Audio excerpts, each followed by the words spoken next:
Siapa Yasin? Nabi Muhammad SAW. Boleh Nabi Muhammad disuruh? Ini setiap malam Jumaat, diperbarui syiriknya setiap malam. Malam bila? Malam Jumaat. Sedangkan di dalam hadis disuruh kita perbarui la ilaha illallah kita. Dia perbarui juga, tetapi dengan jalan yang bid'ah. Sebab kata Rasulullah SAW apa dia?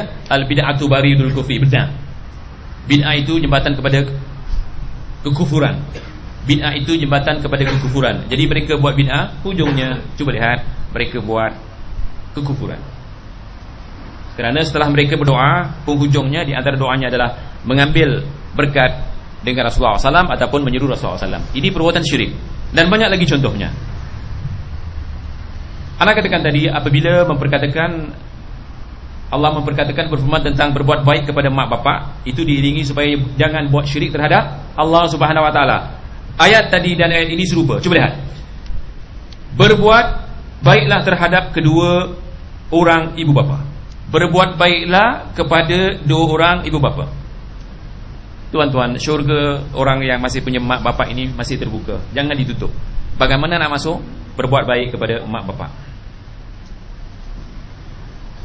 Yang sudah kehilangan mak bapak masih ada jalan untuk berbuat baik. Beramal soleh. Beramal soleh dan doakannya.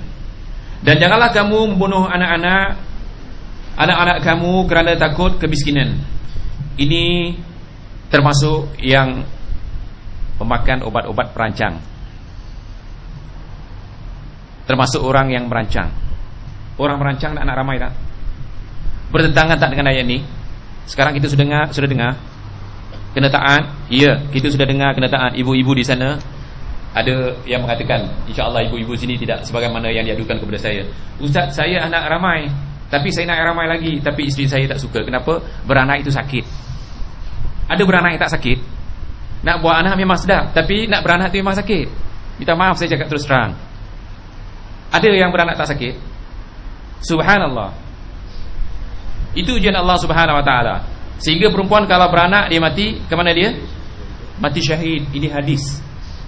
Tapi jangan kata nanti dinamakan syahidah sipulan-sipulana. Dia syahid kubur saja. Di dalam hadis yang sahih, Rasulullah berbangga tak dengan umatnya yang ramai, sehingga kata Rasulullah SAW, kawinilah perempuan yang beranak dan peranak. Yang beranak, mudah beranak, peranak yang dijaga anaknya dengan baik. Dan kalau dia dijaga dengan baik, dapat anak yang soleh, itulah kata orang aset apa yang kita akan perolehi di akhirat bila anak kita beribadah dan mendoakan kita, insya-Allah.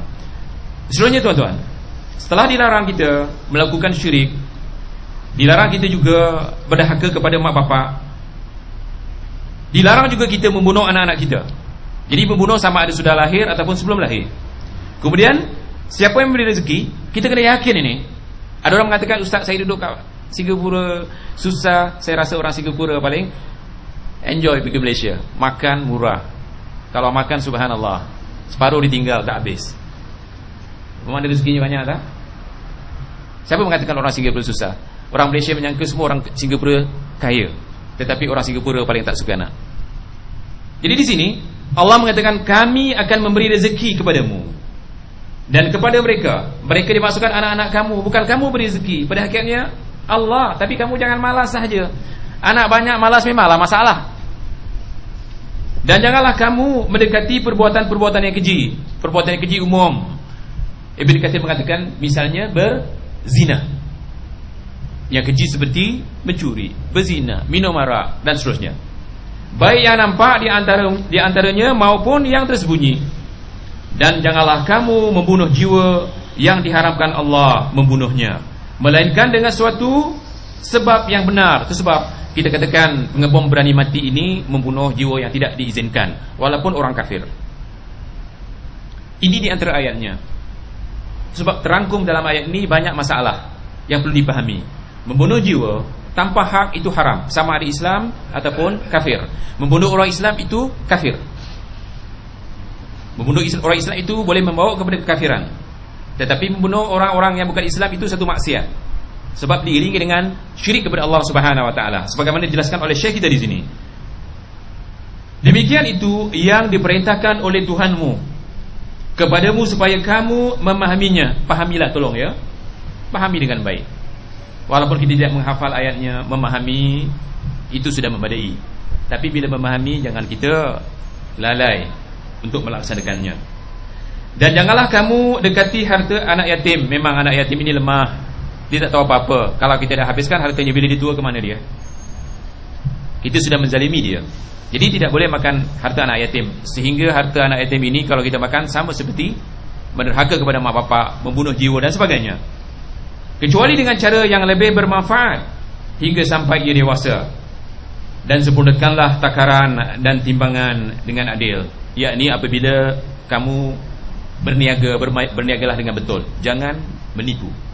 Sebab dalam perniagaan Rasulullah SAW pernah bersabda, man ghasyana falaysa minna.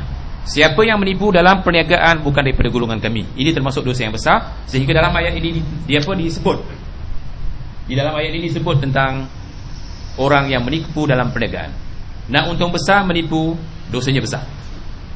Dan keuntungan ini bukan besar, sebenarnya sedikit, sebab tidak ada berkatnya. Carilah duit yang diberkati oleh Allah Subhanahu wa ta'ala. Kemudian kami tidak memikulkan beban kepada orang melainkan sekadar kesanggupannya. Betul ya? Allah tidak membebankan kita. Tapi ingat, Allah mengatakan fattaqullah mastata'. Apa maksudnya? Takutlah kepada Allah setakat kamu yang mampu. Artinya sembahlah Allah, beribadahlah kepada Allah setakat yang kita mampu. Dan apabila kamu berkata, maka hendaklah kamu berlaku adil. Kedati pun dia adalah kerabat kamu. Sebab ada orang, kalau dengan orang lain dia tak adil di sana, tapi dengan keluarganya adil, atau sebaliknya menipu, ya, demi kerana menyelamatkan keluarganya. Tidak boleh. Walaupun keluarga kita kena berlaku adil. Dan penuhilah janji Allah. Yang demikian itu diperintahkan Allah kepadamu agar kamu ingat, dan bahawa yang kami perintahkan ini adalah jalanku yang lurus, maka ikutilah dia. Jalan di sini adalah sabili atau dini. Jalan yang lurus adalah agama Allah atau jalan Allah. Selainnya tidak lurus, ataupun kita sebut tempoh hari sebagai manhaj. Jadi Allah Subhanahu wa ta'ala menggariskan kepada kita satu manhaj, yakni manhaj dikatakan agama ataupun jalan. Dan janganlah kamu mengikuti jalan-jalan yang lain. Tahu sababul wurud? Hadis, apabila kita baca hadis yang kita baca tempoh hari, apabila Rasulullah SAW menggariskan satu garisan, di tepinya menggariskan beberapa garisan, dibaca tak ayat ini? Ini bermakna manusia akhir zaman jalannya banyak yang menyeleweng. Tetapi Allah sayang kepada kita, Rasulullah SAW tunjuk dengan garisan. Ikutlah garisan yang Allah sudah ajar Rasulnya supaya kita ikuti. Jalan yang apa? Jalan yang lurus. Adapun yang ke kanan ke kiri, dimisalkan yang kanan kiri siapa dia, Farid? Sufi, Tablighi, Ikhwani, Ash'ari, Mu'tazili, Syi'i, dan banyak lagi.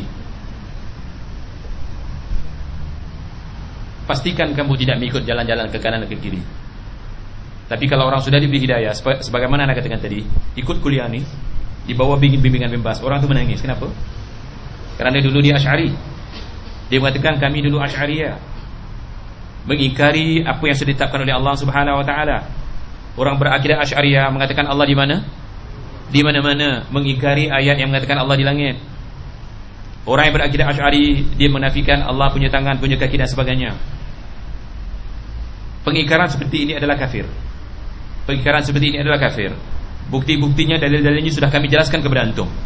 Jadi taubatlah daripada akidah Ash'ariyah Al-Maturidiyah, kembalilah kepada akidah As-Salafiyah yang sempurna.